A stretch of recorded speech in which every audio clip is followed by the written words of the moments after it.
여러분 안녕하셨습니까? 오늘은 2021년 6월 21일입니다.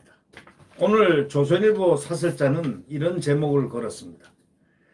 중국 백신이 최초로 중국 백신을 갖다가 최초로 격리 면제시켜준 우리나라. 중국 백신 최초로 격리 면제해주고 중국 가서는 격리 당하는 우리나라. 왜 이런 일을 벌이고 있느냐? 이 국가, 이건 문재인 정권에 대한 하나의 예를 들어주는 결과에 부합됩니다. 정부가 내달 1일부터 백신 맞은 사람의 국내 입국 때 2주 격리를 면제해 주기로 하면서 중국 백신도 대상에 포함시켰습니다. 그거 잘 알지 않습니까? 중국 매체는 한국이 중국 백신에 격리를 면제해준 세계 첫 국가라고 아주 중국 난리 났습니다. 네, 환호했습니다. 다른 국가들은 중국 백신을 못 믿어 하는데 한국 정부로부터만 특별 대우를 받은 겁니다. 자, 그래서 이 사설자는 뭐라고 하냐면 정부는 중국산 백신 2종이 파이자, 아스트라제네카 등과 함께 세계보건기구 승인을 받았으니까 우리가 이렇게 해주는 거다 하고 변명을 합니다. 그런데 중국은 백신을 맞은 우리 국민에 대해서 3주 격리를 계속하고 유지하고 있습니다. 아니 3주를 격리시키고 있습니다. 백신을 맞은 우리 국민에 대해서 말입니다. 3주를 또 격리를 시키고 있습니다. 계속 유지할 것이라고 합니다. 기가 막히지 않습니까? 그러면서도 이 정권은 중국에 말 한마디 안 하고 있는 그러한 형국입니다. 중국산보다 나은 백신을 맞아도 한국민은 아무 혜택이 없습니다. 작년 우한발 코로나가 창궐할 때 한국 정부는 끝까지 중국의 문을 안 닫고 의사협회에서 6번이나 얘기를 했는데도 불구하고 문을 꽉 열어놨습니다. 코로나여 컴온 컴온 웰컴 하는 시기죠. 문을 활짝 열어놨습니다. 그 대문을 닫아달라고 의사협회 또 전문 감염병학회 이런 데서 막아야 된다 이렇게 했는데도 불구하고 봉쇄를 안 했습니다. 여러분 잘 아시겠지만 이 전염병이 나올 때는 가장 제1이 뭡니까? 수칙이 방역 수칙이 딱 한 가지 봉쇄입니다. 전염병이 있는 곳으로부터의 봉쇄. 그것을 우리가 문을 닫았어야 되는 겁니다. 전부 항공, 선박 전부 닫아서 중국에서 오는 사람들을 철저하게 못 들어오게 했어야 되는 겁니다.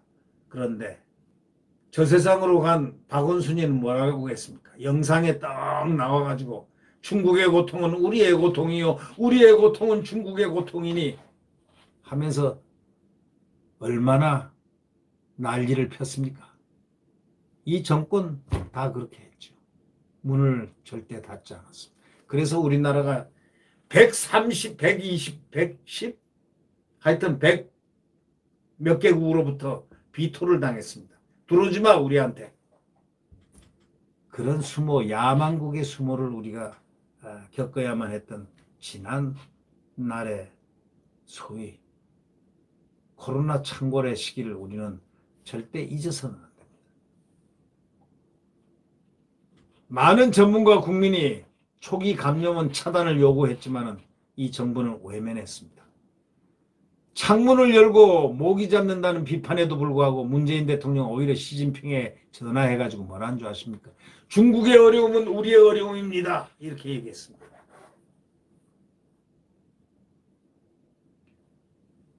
보건복지부 장관이라는 사람 뭐를 전공했다고 하죠? 이 사람이 박능우인가요? 사회사학과 교수라고 하던가요? 이 사람이 중국을 다녀온 우리 국민이 감염원으로 작동한 경우가 더 많다. 우리 국민 탓을 했습니다. 중국을 다녀온 중국 사람보다는 중국을 다녀온 우리 국민들이 감염원이 더 많다. 그런 작동되는 경우가 많다는 그런 헛소리, 매국노 소리를 했습니다. 우리 국민 탓까지 했습니다. 그런 자가 보건복지부 박능우 그런 자가 장관을 했습니다. 그러니까 한국발 여객기 탑승객 전원을 갖다가 또 중국은 곧장 한국인 입국을 통제했습니다. 신천지발 확산이 벌어지니까 중국은 곧장 우리 한국인 입국을 통제하면서 한국발 여객기 그 탑승객 전원을 2주간 감금하듯이 했습니다. 외교보다 더 중요한 건 방역이라고 훈계까지 하면서 말입니다. 자기들이 이 병을 퍼뜨린 주국 아닙니까? 우한 코로나가 여기 문을 활짝 열어놓으니까 신천지 이제까지 들어가서 코로나가 세차게 올라가니 그것을 보고 우리를 막아버린 겁니다. 그러면서 훈계까지 했잖아요. 외교보다 더 중요한 건 방역이다 하면서 중국은 우리를 내쳤습니다. 중국의 고통이 우리의 고통이다 라고 했던 이 정권보다 한 수 더 떴습니다. 외교보다 더 중요한 건 방역이다 하고 훈계까지 했습니다. 지금 한국 언론계는 말이죠. 주일 특파원 발령을 받고도 부임하지 못하는 기자가 4명이나 있다는 겁니다. 1년 넘게 못 가는 경우도 있다는 겁니다. 일본이 방역을 이유로 외국 언론사의 새 특파원 입국을 허락하지 않기 때문이랍니다.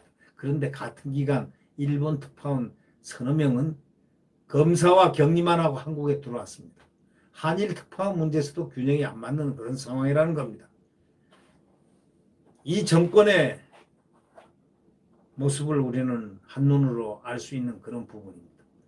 주권국 외교에서 상호주의가 기본인데 상호주의, 서로 대등한 상호주의가 기본인데 서로 대등하게 혜택을 주고 받고 하는 것인데 중국인 백신 접종자가 한국에서 특혜를 누린다면 백신을 맞은 우리 국민도 중국에서 동등한 대우를 받아야 할 거 아닙니까?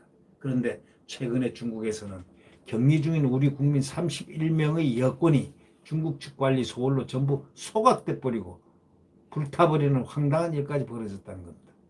여권 든 봉투를 쓰레기로 알고 버렸다는 겁니다. 한국이 어쩌다가 이런 주변 국가들로부터 이런 취급을 받는 나라가 됐습니까? 자, 우리는 여기서 이걸 느낍니다. 친중 정권이라는 얘기까지 듣고 있는 이 정권, 이제 친중에서 벗어나야 합니다. 단호한 상호주의에 의해서 대만처럼 해야 됩니다. 대만은 같은 민족인데도 불구하고 대만은 자유와 민주주의를 시장경제를 지키고 있지 않습니까?